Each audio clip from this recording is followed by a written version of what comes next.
menurut ayat Quran dan hadis Nabi itu nanti ada bermacam-macam. Ada orang beriman itu yang dimasukkan surga. Ada orang beriman itu yang dimasukkan ke dalam surga. Ada orang beriman itu yang disebut penduduk surga. Kenapa lain-lain, Pak? Karena waktu di dunia amalannya juga lain-lain. Ada orang beriman yang masuk surga. Ini paling murah tiketnya. Mau masuk surga? Kata Nabi begini, ma min abdin qala la ilaha illallah thumma mata ala dhalik illa dakhalal jannah. Kalau seorang hamba sudah mengucap dua kalimat syahadat, dia yakin dengan kebenaran kalimat itu sampai matinya, orang itu akan masuk surga. Abi Dzar yang waktu itu diajak bicara heran, ya Rasul kok gampang betul? Iya, walaupun orang itu mencuri, iya, walaupun orang itu berzina, iya. Biar dia mencuri, biar dia berzina, kalau dia sudah mengucap dua kalimat syahadat, dia yakin dengan kebenaran kalimat itu sampai matinya, itu orang akan masuk surga. Jadi masuk surga cukup dua kalimat syahadat, yakin sampai mati, masuk surga. Itu perkara masuk. Tapi kalau pertanyaannya diterusin, masuknya kapan, Pak? Nah, ini lain lagi urusannya. Sebab ada yang masuknya itu langsung, ada yang mampir dulu. Di sana tempat cuma dua, kalau tidak surga, neraka. Mau ke surga tapi mampir dulu, yang mampirnya jelas di neraka. Kenapa? Dalam hadis qudsi ada riwayat, nanti itu di akhirat, setelah Allah selesai mengatur penduduk surga masuk surga, yang neraka masuk neraka, Allah berkata kepada malaikat Malik, malaikat Malik, labaik ya Allah, itu bajingan-bajingan tengik, manusia-manusia durjana yang waktu di dunia tidak mau sujud, jauh dari ulama, gemar melakukan yang munkarat dan maksiat, hidup di tengah masyarakat selalu jadi bibit keonaran, kufur, sudah masuk neraka semua. Sudah ya Allah. Nah, kalau sudah, coba sekarang kamu masuk, Malik. Saya, iya, masuk neraka. Mau apa ya Allah? Kata Allah, akhriju minan nar man kana fi qalbihi misqala habatin min khardalin min iman. Kau masuk neraka, cari di dalam neraka orang-orang yang ada imannya walaupun kecil sebesar biji zarah, angkat mereka keluar. Masuk malaikat Malik ke neraka, cari orang yang ada imannya, korek-korek. Ya repot, udah pada gosong. Yang ada imannya diangkat ke atas, yang ada imannya diangkat ke atas, lalu dimandikan di Nahrul Hayat, namanya sungai kehidupan di akhirat nanti. Cakep lagi rupanya, bersih lagi wajahnya, apel di hadapan Allah.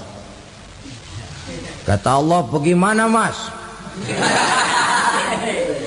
Kapok nggak sampean? Kapok ya Allah. Nah, kalau kapok, idhab fadkhulil jannah, pergi masuk surga sana. Berangkat mereka ke surga, ketemu sama teman-temannya yang udah sampai lebih dulu, yang nggak pakai mampir lagi. Terjadi dialog. Kata teman-temannya yang udah pada nyampe duluan, mas, iya, emang baru sampai?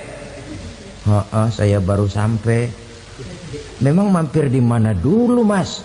Kita sudah lama sampai di surga. Saudara buka surah Al-Muddatsir ayat 34-35. Ma salakakum fis saqar? Kenapa kamu mampir di neraka Saqar? Qalu lam naku minal musallin. Mereka menjawab, kami mampir di neraka Saqar mas, gara-gara dulunya kami waktu di dunia ndak pernah sholat. Ndak pernah sholat? Ndak pernah. Kan rumahnya dekat masjid, cuma dekat doang mas. Sholat mah enggak saya. Enggak pernah ngasih makan fakir miskin, enggak pernah hadir di majelis taklim, pendeknya enggak pernah melakukan kebajikan, maka saya pun mampir di neraka sakor. Untung betul saya punya iman mas sedikit. Waktu hidup di dunia dulu saya pernah mengucap 2 kalimat syahadat, sekali-kalinya waktu mau kawin. Masya Allah. Untung saja kawin, kalau nggak kawin polos.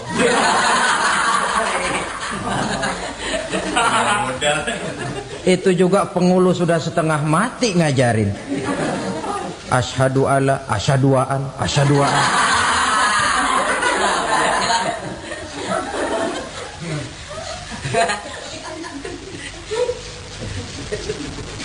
Ini namanya masuk surga, ada mampir dulu. Ada pula orang mukmin itu yang dimasukkan surga. Namanya dimasukkan kan terima beres. Saya masuk ke rumah, jalan sendiri, cari tempat sendiri. Saya dimasukkan ke dalam rumah, terima beres, pokok ada di dalam, itu dimasukkan namanya. Nggak pakai mampir. Tapi tentu tiketnya lebih mahal ketimbang yang pertama tadi. Apa kata Allah?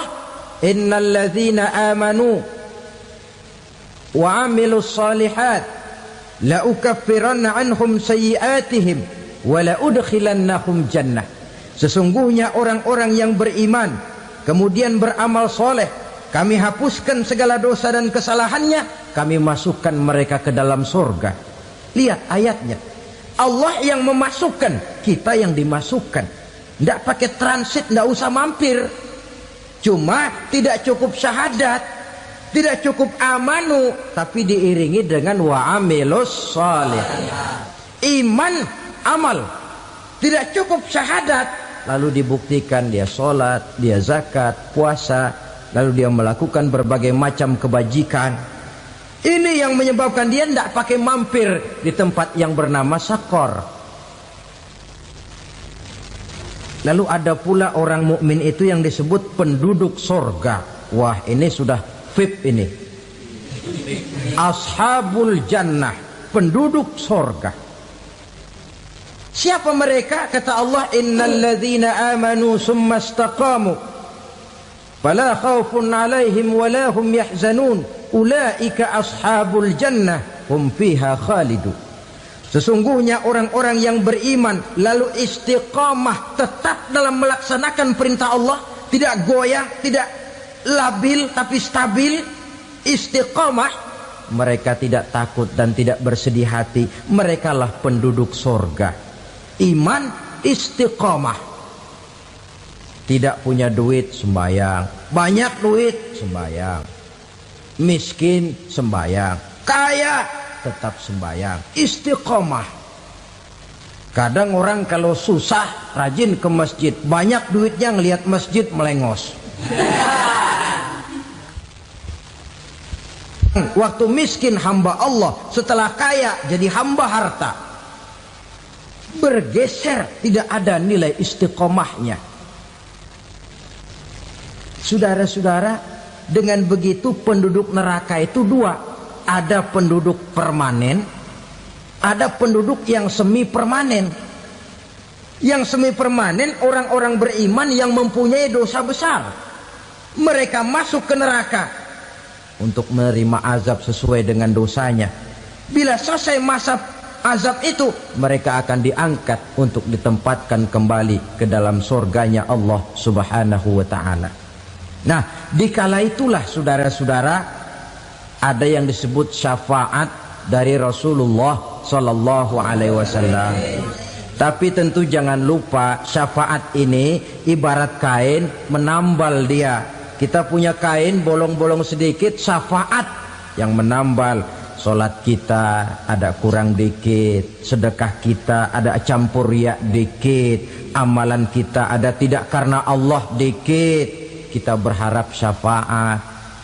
Jadi biarlah kain masih bolong-bolong, yang penting punya kain. Tapi kalau kainnya tidak ada, yang ditambal apanya? sholat tidak, puasa tidak, zakat tidak, berharap syafaat saja. Ya, terlalu berlebihan itu. Saudara hadirin yang saya hormati, apabila selesai proses penghisaban, proses penghitungan, maka dikala itulah manusia terbagi dalam dua kelompok besar. Fariqun fil jannah wa fariqun fis sa'ir. Sekelompok orang-orang beruntung yang masuk ke dalam surga, dan sekelompok lagi masuk ke dalam neraka. Ibu-ibu, saudara-saudara kaum muslimin rahimakumullah. Pada pertemuan yang lalu sudah saya jelaskan bahwa hidup selalu berakhir dengan kematian. Apabila datang kematian menimpa seseorang, datanglah kiamat baginya. Itu yang disebut dengan kiamat kecil. Hakikatnya mati adalah perpindahan dari kehidupan di dunia ini menuju kehidupan di alam barzakh. Menunggu kita di alam barzakh sampai datangnya saat kiamat. Entah 10 tahun, entah 100 tahun, entah 1000 tahun, hanya Allah saja yang maha tahu. Adapun orang-orang beriman yang melakukan amal kebajikan dalam kehidupan di dunia ini, masa penantian yang lama di alam barzakh buat mereka sebentar saja. Tetapi bagi orang-orang kafir yang ingkar, yang tidak beriman kepada Allah, yang hidup di dunia cuma menumpuk-numpuk dosa, tentu penantian di alam barzakh akan merupakan waktu yang sangat lama. Bukankah dalam kehidupan kita waktu itu memang relatif? Contoh misalnya, bagi pemuda-pemudi yang sedang duduk asyik memadu cinta, waktu 4-5 jam saja rasanya cuma 4-5 menit. Tenggelam oleh keasikan. Tapi buat orang yang berbaring di rumah sakit, meratap di balik-balik apa itu tembok derita kata lagu, di balik dinding-dinding penjara, sehari bagai seminggu, seminggu rasa sebulan, sebulan boleh jadi rasa setahun. Penantian yang sangat lama. Kapan kiamat itu akan datang? Ini rahasia Allah. Jangankan kita yang orang awam, baginda Nabi sendiri tidak diberitahu oleh Allah kapan kiamat itu akan terjadi. Tetapi sungguh pun demikian, banyak hadis-hadis yang menjelaskan ciri atau tanda-tanda datangnya kiamat. Nah, kalau sudah bicara soal tanda kiamat itu ada dua. Pertama yang disebut alamatus sughra, tanda-tanda kecil. Ini waktunya masih ada tenggang. Ada yang dinamakan alamatul kubra, tanda-tanda besar. Artinya kiamat sudah diambang pintu. Apa tanda-tanda kecil dari datangnya hari kiamat itu? Misalnya kata Nabi, apabila ilmu sudah diangkat oleh Allah.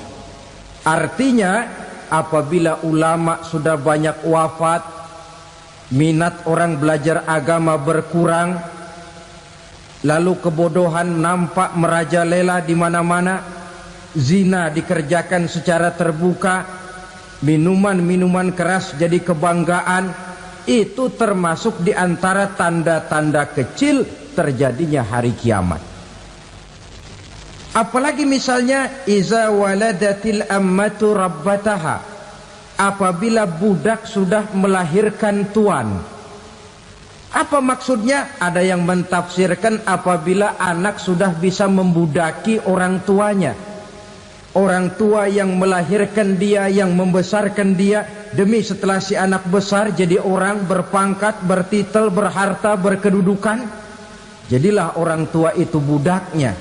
Sehingga sering dibilang kalau orang tua kaya, anak jadi raja. Tapi kalau anak yang kaya, orang tua sering jadi budak. Apalagi munculnya fitnah yang bergelombang, timbul perang antara dua bangsa yang besar, waktu berjalan terasa sangat pendek sekali. Itu merupakan tanda di antara tanda-tanda kiamat. Termasuk di dalamnya sulit membedakan mana laki, mana perempuan. Kan kalau tanda-tanda kayak begini sekarang sudah banyak kita lihat kan. Ulama banyak wafat, penggantinya sulit. Zina dikerjakan berterang-terangan, minuman keras jadi kebanggaan, banyak anak membudaki orang tuanya, sulit membedakan mana laki mana perempuan. Kadang-kadang dari belakang kita lihat perempuan bener, begitu kita colek nengok jenggotan.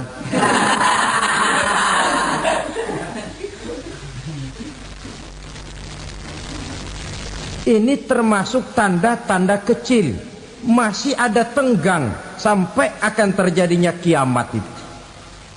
Nah, yang dimaksud dengan tanda-tanda besar, ini tanda besar artinya kiamat sudah di ambang pintu. Pertama, matahari terbit dari sebelah barat. Apabila matahari sudah terbit dari arah sebelah barat, tertutuplah sudah pintu taubat. Bersabda Nabi kita, la taqumus sa'atu hatta tatlu'a syamsu min maghribiha. Tidak akan datang hari kiamat sampai matahari terbit dari arah sebelah barat. Fa iza tala'at, manakala matahari telah terbit dari arah sebelah barat, wara'ahan nasu, manusia banyak menyaksikan itu, amanu ajma'un, mereka pun lalu beriman. Yang tadinya kafir, yang tadinya ingkar, yang tadinya membangkang, setelah melihat matahari terbit dari sebelah barat, buru-buru beriman, berlomba-lomba mengucap dua kalimat syahadat. Tapi apa yang terjadi? Kata Nabi, wadzalika hina la yanfa'u nafsan imanuha lam takun amanat min qabl. Hari itu adalah hari yang iman sudah tidak berguna lagi bagi seseorang apabila sebelumnya memang dia tidak pernah beriman. Au kasabat fi imaniha khaira, atau beriman tetapi tidak pernah melakukan kebajikan di dalam keimanannya itu. Hari yang sudah kasib, hari yang sudah terlambat, beriman tidak akan ada gunanya lagi. Ini pelajaran buat kita.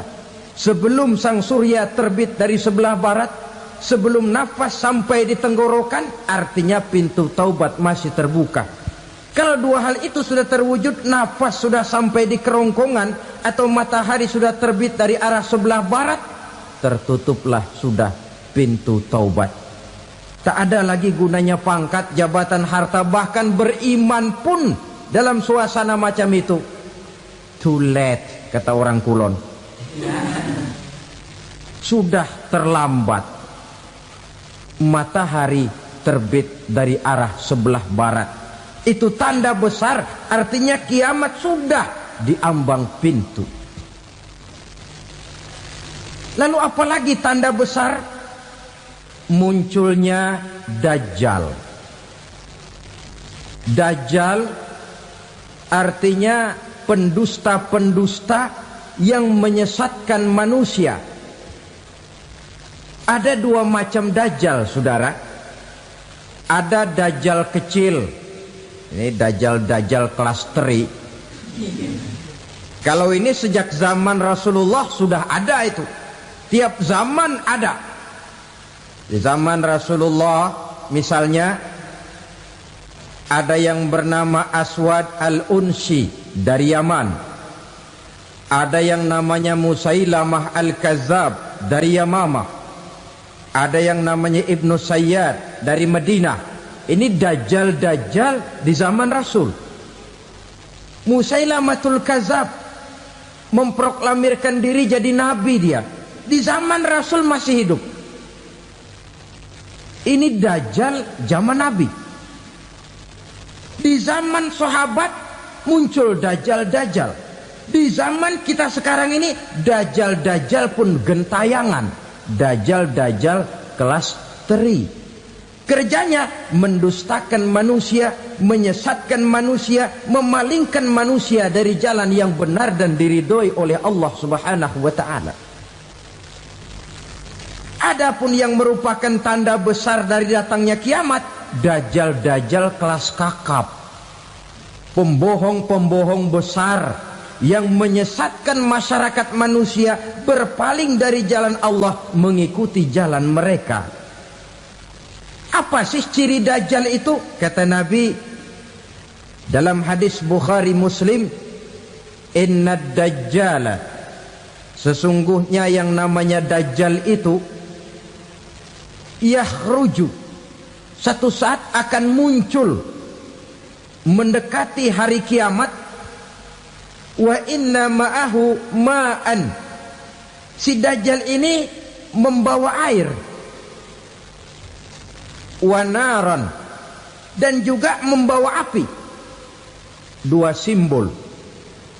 Di tangan yang satu dia bawa air, di tangan yang satu dia bawa api. Wa ammal ladzi yarahu an-nasu ma'an fanarun. Adapun yang orang banyak lihat air, hakikatnya adalah api. Yang dilihat api, hakikatnya adalah air. Oleh sebab itu, kalau api yang ditawarkan, ambillah air. Kalau air yang ditawarkan, pilihlah api.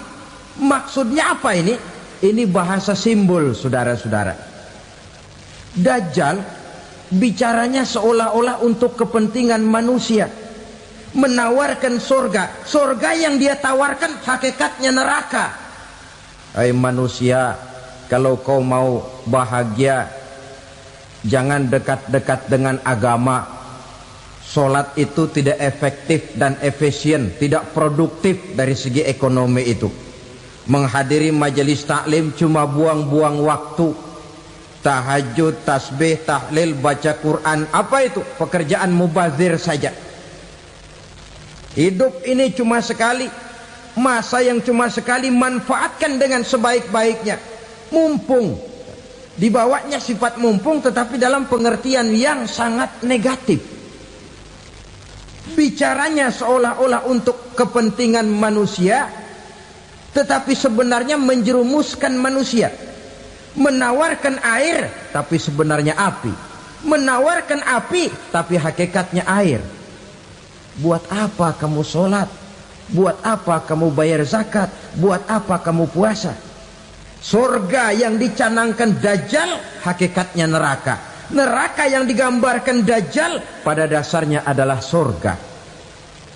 Jadi memutarbalikkan fakta itu kerjaan dajjal. Yang hak jadi batil, yang batil dibilang hak, yang benar jadi salah, yang salah malah jadi benar. Tuntunan disuruh jadi tontonan, tontonan malah menjadi tuntunan. Itu pekerjaan dajjal profesinya. Zamannya Nabi Adam, dajjalnya kan iblis. Betul? Betul. Apa sih gang kerayuan iblis itu? Allah setelah menciptakan Nabi Adam kan bilang, Adam, kau dan istrimu Hawa tinggal di surga ini.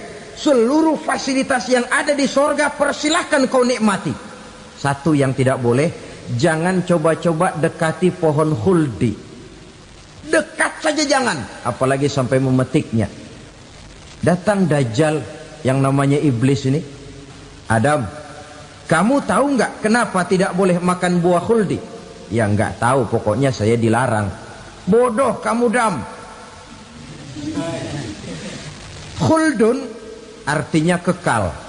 Kalau kamu makan itu buah, kau akan kekal di surga buat selamanya. Allah tidak kepengen, maka dilarang kamu makan buah khuldi.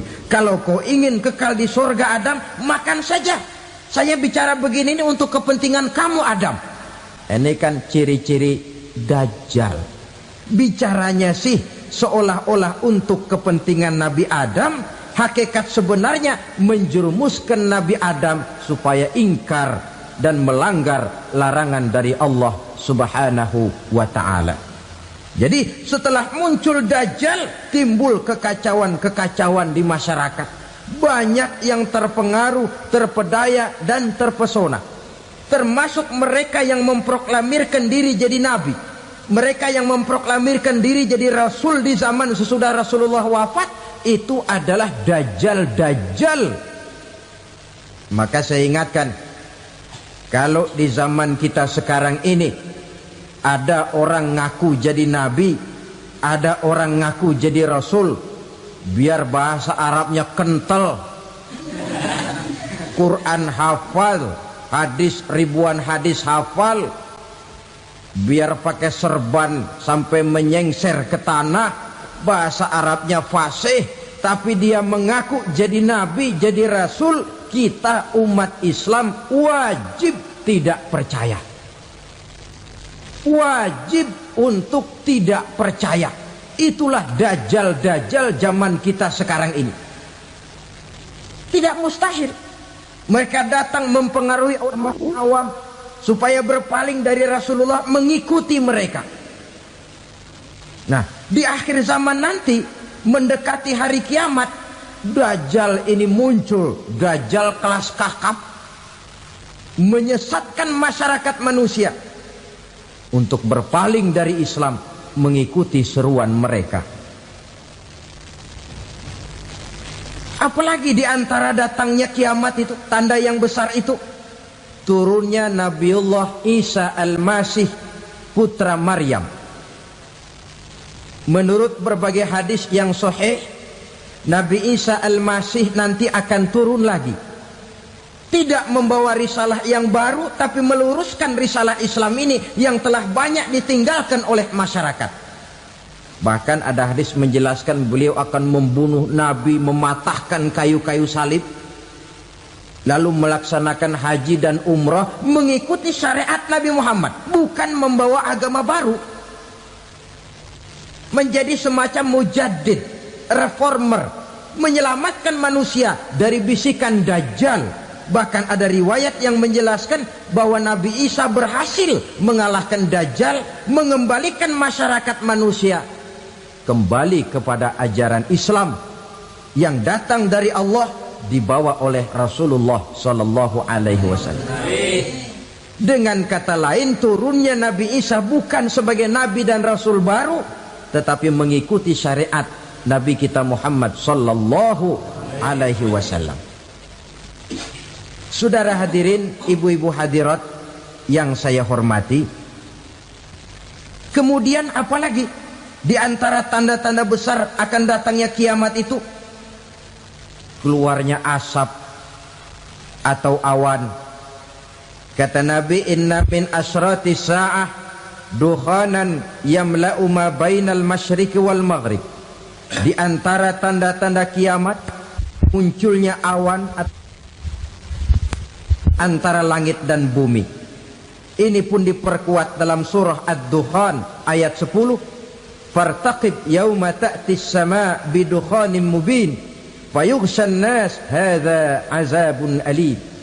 Bagi orang-orang yang beriman, mereka biasa-biasa saja. Tapi bagi orang kufur, datangnya asap dan awan ini merupakan azab yang kelewat pedih. Barangkali sedikit mendekati gambaran tentang azab yang pedih ini, saya ingatkan alam pikiran kita kepada peristiwa yang belum lama terjadi. Pernah dengar berita bocornya reaktor nuklir di Chernobyl, Uni Soviet? Pernah dengar? Nah, bocornya reaktor nuklir di Chernobyl yang mengakibatkan ratusan bahkan sangat mungkin ribuan nyawa. Cuma satu reaktor. Bagaimana kalau seluruh cadangan nuklir yang dimiliki oleh para negara adik kuasa ini diledakkan? Bahkan yang konon menurut catatan cadangan nuklir yang dimiliki bersama oleh Amerika dan Rusia sekarang ini sudah sanggup memusnahkan 6 miliar manusia, 1,5 kali lebih banyak dari jumlah manusia yang nongkrong di permukaan bumi ini. Saudara-saudara hadirin yang saya hormati, lalu saat mendekati hari kiamat, apalagi tandanya? Setelah Nabi Isa wafat, pada saat turunnya yang kedua kali, lalu Allah meniupkan angin sejuk. Semua orang-orang beriman, orang-orang baik wafat, sehingga penghuni bumi ini cuma tinggal lagi terdiri dari orang-orang kafir. Tidak ada lagi di bumi ini yang bisa mengucapkan Allah. Sehingga dalam hadis qudsi itu ada keterangan, Innallaha azza wa jalla yaqulu li Israfil. Allah pernah pesan kepada malaikat Israfil. Kata Allah, Israfil, Iza sami'ta qailan yaqul Allah, Allah, fa akhirin nafah 40 sanatan ikraman liqailiha.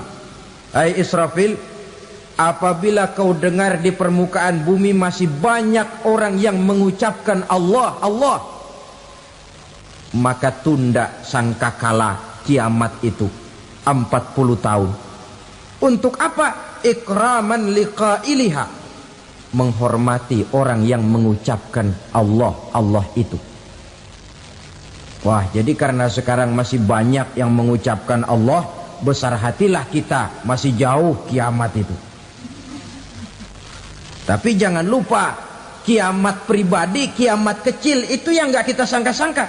Ajal datang mencabut nyawa, itu kiamat pribadi, dan itu yang pasti kita hadapi, dan itu yang membuat kita tidak boleh bersikap main-main di dalam kehidupan sekarang ini. Saudara hadirin yang saya hormati, tidak ada lagi orang-orang muslim. Seluruh penduduk dunia ini kafir. Lalu terciptalah struktur sosial yang berlandaskan prinsip hidup semau gue.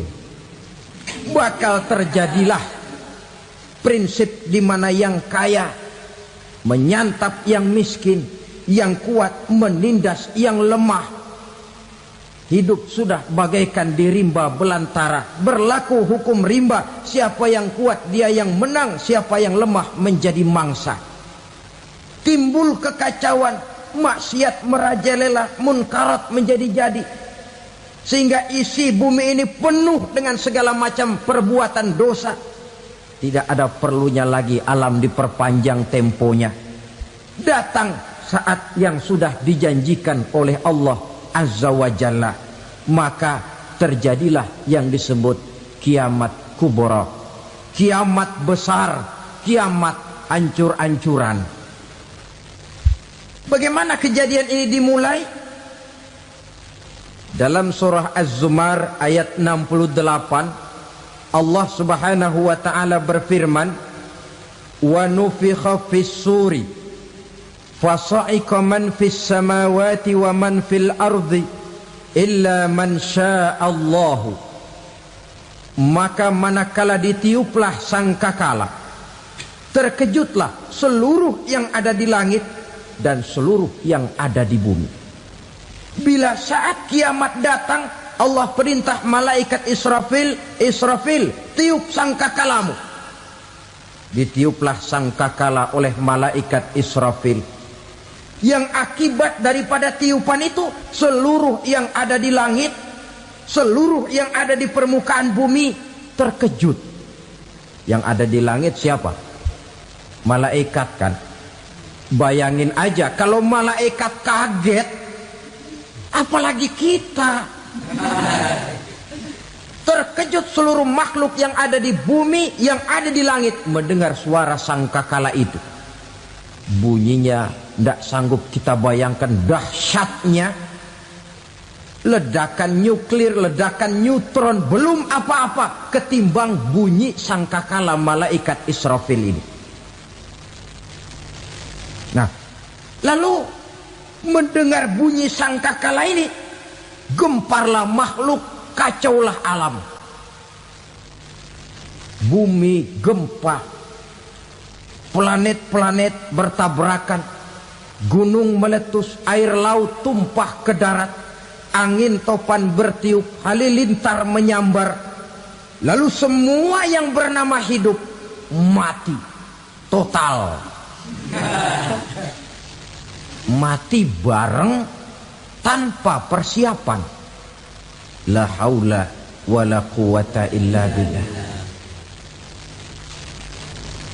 Saya kadang-kadang dalam tafakur bermohon, ya Allah, mudah-mudahan saya enggak nemuin kiamat beneran. Ngeri. Tidak bisa kita bayangkan macam apa suasana seperti itu. Allah saja banyak memberikan gambaran, misalnya Al-Qari'ah, wa mal qari'ah, wa ma adraka mal qari'ah. Kejadian yang menggemparkan. Tahukah kamu apa kejadian yang menggemparkan itu? Yauma yakunun nasu kal farasil mabsus wa takunul jibalu kal ihnil manfus. Pada saat itu manusia berterbangan bagai kupu-kupu, gunung berterbangan seperti kapas ditiup angin. Gunung saja macam kapas, konon lagi manusia.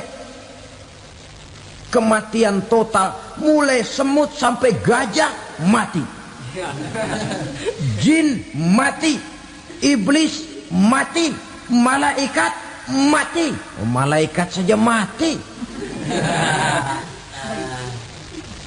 Saudara hadirin yang saya hormati, kematian total yang tanpa persiapan.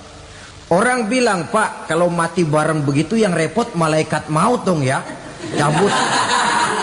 Cabut sana, cabut sini. Itu kalau menurut logika kita, mestinya begitu menurut logika. Tapi logika juga yang nggak perlu serepot itu. Sebab untuk mematikan listrik di wilayah DKI, di wilayah Jakarta, nggak perlu tiap rumah didatengin, matiin, ya lama.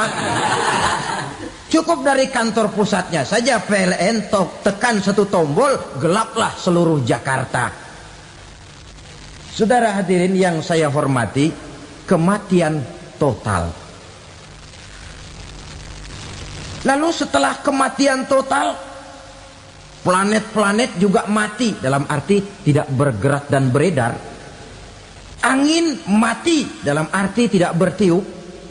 Air mati, dalam arti tidak ada riak gelombang. Pokoknya semua mati. Kullu nafsin za'iqatul maut. Semua yang bernafas mati. Dalam ayat lain, kullu man 'alaiha fan. Semua yang ada di permukaan bumi fana. Yang kekal cuma Allah Subhanahu wa ta'ala. Yang paling belakang mati malaikat maut dan malaikat Israfil. Tapi mati juga sesuai dengan janji Allah. 40 lamanya. Tidak dijelaskan oleh Abi Hurairah 40 jam, apa 40 hari, apa 40 tahun. Hadis-hadis cuma menyebutkan 40 saja. Sunyi alam, yang tinggal cuma Allah saja lagi. Ketika itu Allah berseru-seru, katanya, limanil mulkul yauma. Siapa para penguasa hari ini? Mana itu raja-raja dan penguasa yang dulu mengaku jadi Tuhan? Fir'aun. Mana Fir'aun sekarang? Yang dulu jadi raja, merasa berhasil, sombong, lalu tidak mau turun-turun dari kekuasaannya, sampai kepada puncak kekurang ajarannya mengangkat diri jadi Tuhan. Mana itu Fir'aun? Namrus. Mana sekarang Namrus? La ilaha illa ana. Ternyata tidak ada Tuhan lain selain daripada aku, kata Allah. Proses kemudian, saudara-saudara, turunlah hujan dari langit. 40 lamanya hujan itu. Tidak jelas juga 40 jam apa 40 hari. Setelah air turun membasahi, datanglah tiupan sangkakala yang kedua. Semua yang bernama mati bangkit dari kuburnya masing-masing. Ini yang disebut Yaumul Ba'thi, hari kebangkitan. Allahu Akbar. Pada saat kita bangkit dari kubur kita masing-masing, kumpul di padang mahsyar namanya. Bayangin aja, saya sendiri nggak sanggup bayangin. Manusia sejak zaman Adam sampai zaman kiamat kumpul bareng di tempat sama. Berapa banyaknya itu?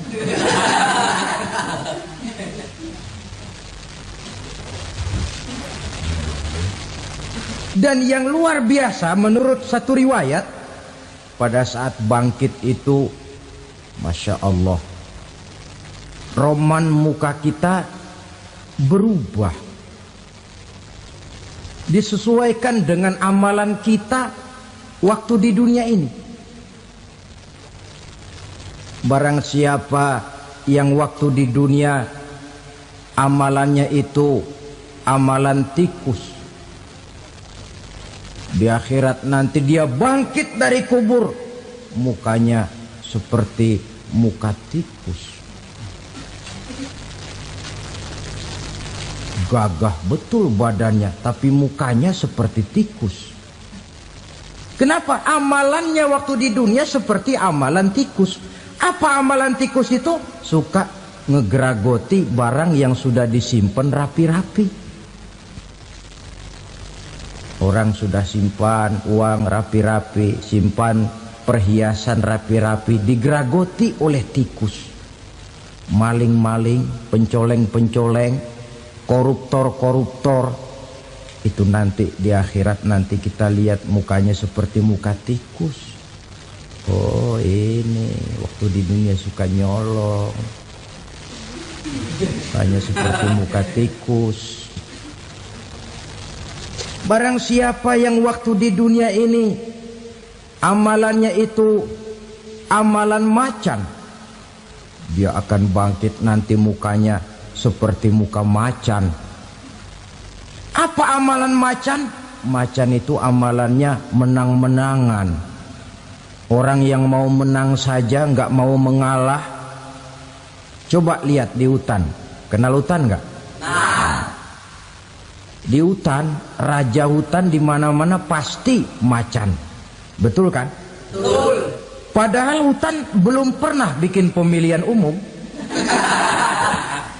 Tapi macan tidak peduli ada pemilihan umum apa tidak, pokok saya raja. Sebab apa? Macan jadi raja itu bukan karena benar, tapi karena kuat jadi raja.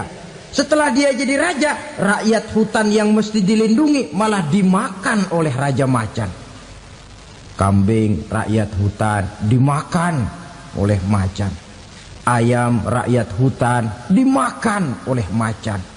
Itu nanti kita lihat di akhirat itu mukanya seperti muka macan, gagah betul.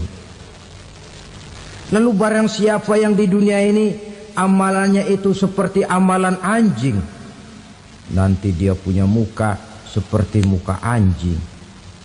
Apa amalan anjing? Pertama, anjing itu kalau disuruh jaga rumah, dia tidak bisa membedakan mana maling, mana tamu. Biar yang datang maling, kalau bawa tulang, anjing kalem. Yang kedua, anjing itu akan setia kepada siapa saja yang memberinya roti. Siapa yang memberinya roti, itulah majikannya. Apa kata majikannya, pasti dia laksanakan. Soal benar atau salah, dia tidak peduli. Setelah anjing dapat roti, dia tidak punya pilihan lain kecuali bilang, abdi mah kumaha juragan wae ayeuna mah.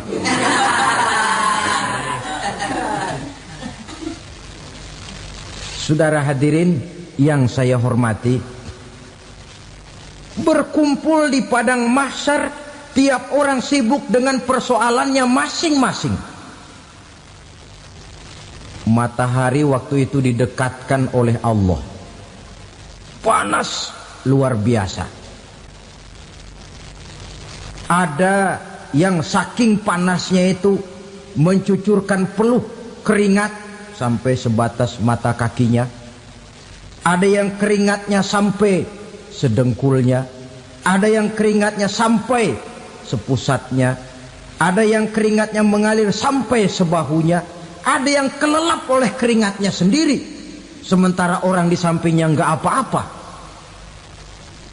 Bergantung lagi amalan dia waktu di dunia ini. Saudara-saudara, sebagian orang dalam kepanikan padang mahsyar berombong-rombong datang mereka menghadap Nabi Adam. Ya Adam, anta abal bashar. Hai Adam, Tuhan adalah bapak moyang manusia. Kami sebentar lagi akan disidang, dimintakan pertanggungan jawab. Tolonglah kami, hai Adam.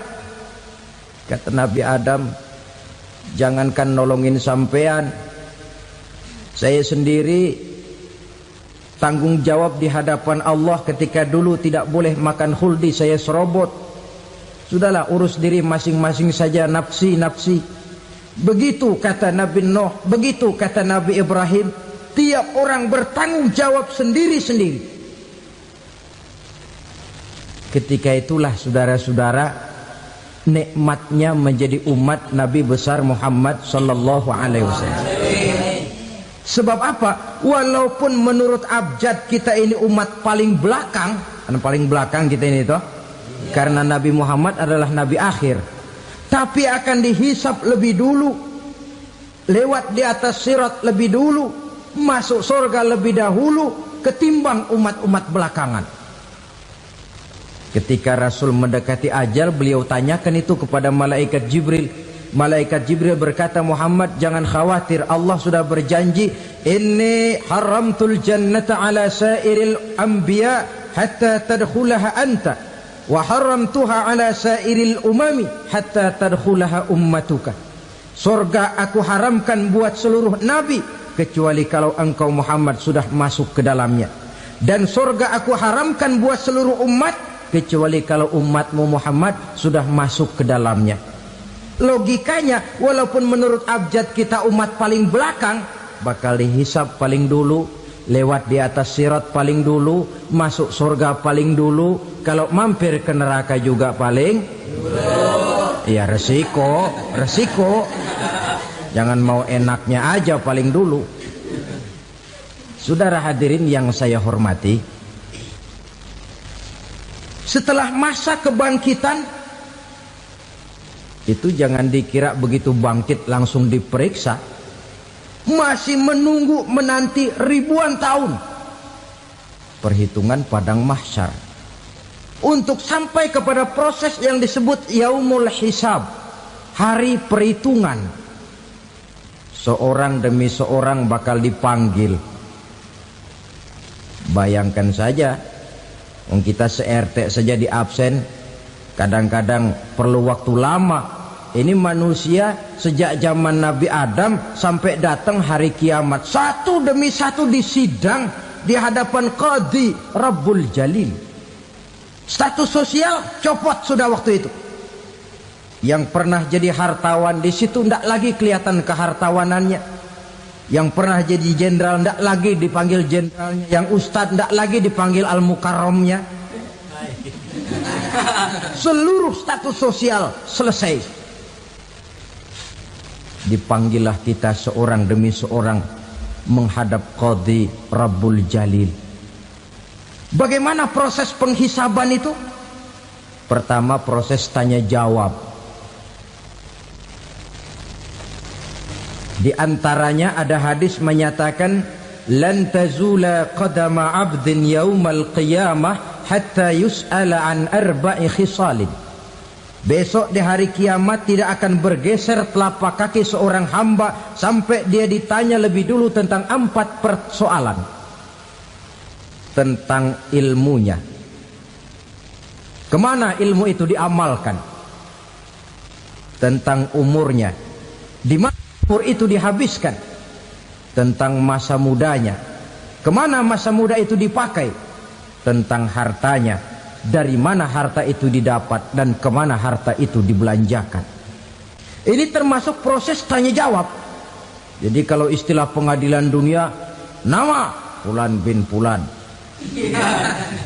Kamu waktu di dunia diberikan umur panjang untuk apa? Pernah mengalami masa muda, kemana kau habiskan masa remajamu? Kau diamanahkan ilmu, dengan apa ilmumu kau amalkan? Kau diberikan harta, dari mana harta kau dapat, kemana kau belanjakan? Tak seorang pun yang bisa mungkir. Sebab apa? Dikala itu yang menjadi saksi bukan orang. Yang menjadi saksi adalah seluruh anggota badan kita. Tangan bicara, kaki jadi saksi terhadap seluruh amalan yang pernah kita kerjakan pada saat kehidupan di alam dunia ini. Selesai proses tanya jawab, lalu diperlihatkan buku catatan kita waktu hidup di dunia ini. Jangan lupa Allah itu menyiapkan 2 superkomputer kepada kita. Sebelah ditempelin sebelah kanan, yang sebelah tempelin di sebelah kiri. Komputer itu namanya Raqib dan Atid, 2 malaikat yang apabila baik kita lakukan, refleks saja akan menulis kebajikan kita. Jahat kita kerjakan, akan tertulis. Catatan itu nanti diperlihatkan kepada kita. Waduh, alangkah malunya pada saat diperlihatkan catatan kita, buku rapot kita merah melulu. Barangkali diperiksa sambil diomelin, brengsek lo. Buku merah melulu begini, bagaimana waktu hidup di dunia? Tidak cukup diperlihatkan buku catatan kehidupan, rekaman kehidupan. Rekaman kehidupan kita secara utuh sejak terlahir sampai ajal datang merenggut nyawa. Barangkali mirip dengan video sekarang ini, di mana terekam dengan baik seluruh kegiatan kita, sejak yang sekecil-kecilnya sampai kepada yang sebesar-besarnya. Untuk kemudian kita pun menerima balasan. In khairan fa khairun wa in syarran fa syarrun. Kalau baik ya baik balasannya, kalau jahat ya jahat juga balasannya. Catatan-catatan kita diberikan. Kalau banyak kebajikannya diberikan di tangan kanan dengan cara yang halus. Kalau banyak kejahatannya diberikan dari sebelah kiri atau dilempar dari belakang. Itulah sebabnya sejak di dunia ini kita sudah mohon kepada Allah. Ketika berwudu membasuh tangan kanan, apa kita bilang? Allahumma a'tini kitabi biyamini wa hasibni hisaban yasira. Ya Allah, berikan saya kitab di tangan kanan, dan kalau saya memang perlu dihisap, hisaplah saya yang seringan-ringannya. Tangan kiri berlindung kita kepada Allah, jangan sampai diberikan kitab di tangan kiri atau dari arah sebelah belakang. Wa a'udzubika an tu'tiya kitabi bishimali aw min wara'i zuhri, dari arah sebelah belakang. Na'udzubillah min dzalik. Setelah selesai lewat proses penghisaban, lewat mizan, timbangan, maka yang sudah selesai dihisab itu bergeraklah menuju sirat, jembatan yang terbentang menuju surga melalui neraka. Saudara-saudara, panjangnya perjalanan sirat itu memakan waktu ratusan tahun. Tetapi orang yang lewat di atas sirat pun macam-macam, bergantung amalannya ketika di dunia ini. Ada yang lewat di atas sirat itu kalbarkil khatib, seperti kilat yang menyambar, lep, sudah sampai dia di surga. Cepat bukan main. Ada yang lewat di atas sirat itu seperti orang lari-lari. Ada yang lewat di atas sirat itu seperti orang jalan biasa. Ada yang sambil merangkak, ada yang sambil ngesor, ada yang sambil gelayutan, ada yang selamat sampai ke ujung ke surga, ada yang tergelincir jatuh masuk ke dalam neraka, bergantung amalannya dalam kehidupan di dunia sekarang ini. Tiap kita akan melewati yang namanya sirat ini. Saudara-saudara kaum muslimin yang saya hormati, dengan demikian mereka yang selamat melalui sirat sampai ke terminal akhir surga, mereka yang ketika dihisab ternyata banyak kejahatannya daripada kebaikannya, mereka singgah di dalam neraka. Nah, adapun orang-orang yang beriman menurut ayat Quran dan hadis Nabi itu nanti ada bermacam-macam. Ada orang beriman itu yang dimasukkan surga. Ada orang beriman itu yang dimasukkan ke dalam surga. Ada orang beriman itu yang disebut penduduk surga.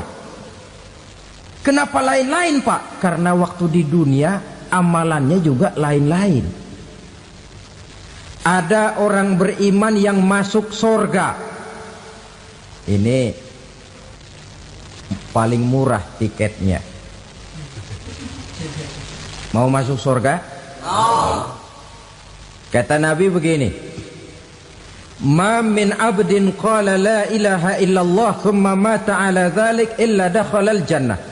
Kalau seorang hamba sudah mengucap dua kalimat syahadat, dia yakin dengan kebenaran kalimat itu sampai matinya, orang itu akan masuk surga. Abi Dzar yang waktu itu diajak bicara heran, ya Rasul kok gampang betul? Iya, walaupun orang itu mencuri, iya, walaupun orang itu berzina, iya, biar dia mencuri, biar dia berzina, kalau dia sudah mengucap dua kalimat syahadat, dia yakin dengan kebenaran kalimat itu sampai matinya, itu orang akan masuk surga. Jadi masuk surga cukup dua kalimat syahadat, yakin sampai mati, masuk surga. Itu perkara masuk. Tapi kalau pertanyaannya diterusin, masuknya kapan, Pak? Nah, ini lain lagi urusannya. Sebab ada yang masuknya itu langsung, ada yang mampir dulu. Di sana tempat cuma dua, kalau tidak surga, neraka. Mau ke surga tapi mampir dulu, yang mampirnya jelas di neraka.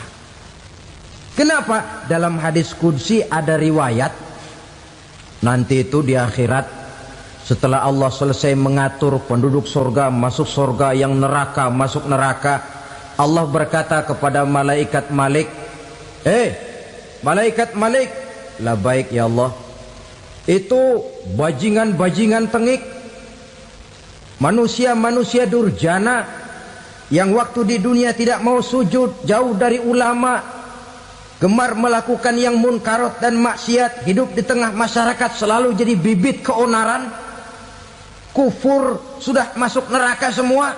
Sudah ya Allah. Nah, kalau sudah, coba sekarang kamu masuk, Malik. Saya, iya, masuk neraka.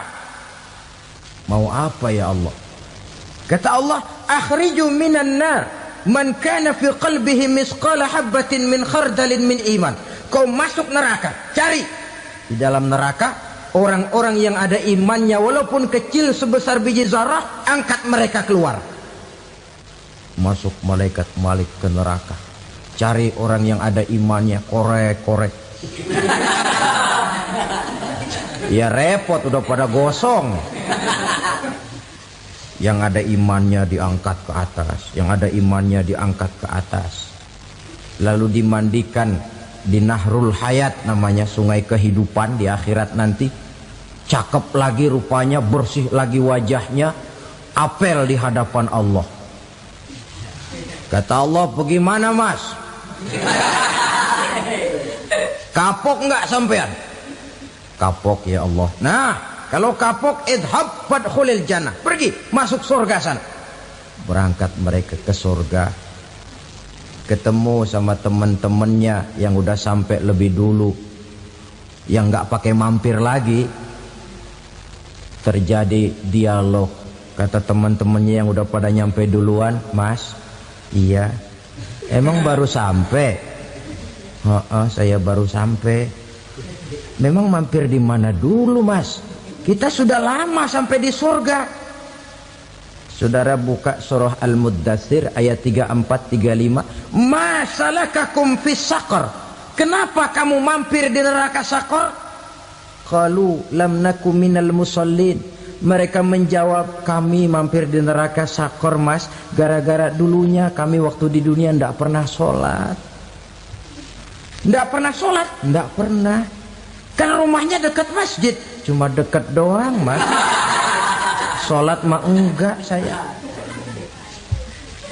Nggak pernah ngasih makan fakir miskin, nggak pernah hadir di majelis taklim, pendeknya nggak pernah melakukan kebajikan, maka saya pun mampir di neraka Saqar. Untung betul saya punya iman, Mas, sedikit. Waktu hidup di dunia dulu saya pernah mengucap 2 kalimat syahadat, sekali-kalinya waktu mau kawin. Masya Allah. Untung saja kawin, kalau nggak kawin polos.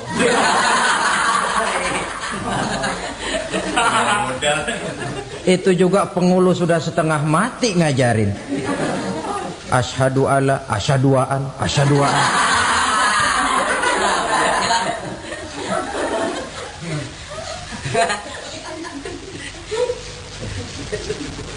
Ini namanya masuk surga, ada mampir dulu. Ada pula orang mukmin itu yang dimasukkan surga. Namanya dimasukkan kan terima beres. Saya masuk ke rumah, jalan sendiri, cari tempat sendiri. Saya dimasukkan ke dalam rumah, terima beres, pokok ada di dalam, itu dimasukkan namanya. Nggak pakai mampir. Tapi tentu tiketnya lebih mahal ketimbang yang pertama tadi. Apa kata Allah? Innal ladzina amanu wa amilus salihat la ukaffiranna anhum sayyi'atihim wa la udkhilannahum jannah. Sesungguhnya orang-orang yang beriman kemudian beramal soleh, kami hapuskan segala dosa dan kesalahannya, kami masukkan mereka ke dalam surga. Lihat ayatnya, Allah yang memasukkan, kita yang dimasukkan. Tidak pakai transit, tidak usah mampir. Cuma tidak cukup syahadat, tidak cukup amanu, tapi diiringi dengan wa'amilus salih. Iman, amal. Tidak cukup syahadat, lalu dibuktikan dia sholat, dia zakat, puasa, lalu dia melakukan berbagai macam kebajikan. Ini yang menyebabkan dia tidak pakai mampir di tempat yang bernama Saqar. Lalu ada pula orang mukmin itu yang disebut penduduk surga. Wah, ini sudah VIP ini. Ashabul jannah, penduduk surga. Siapa mereka? Kata Allah, innal ladzina amanu summa istaqamu fala khaufun alaihim wala hum yahzanun ulaika ashabul jannah hum fiha khalidun. Sesungguhnya orang-orang yang beriman lalu istiqamah, tetap dalam melaksanakan perintah Allah, tidak goyang, tidak labil tapi stabil, istiqamah, mereka tidak takut dan tidak bersedih hati. Merekalah penduduk surga. Iman, istiqamah. Tidak punya duit, sembayang. Banyak duit, sembayang. Miskin, sembayang. Kaya, tetap sembayang. Istiqamah. Kadang orang kalau susah rajin ke masjid, banyak duitnya ngelihat masjid melengos.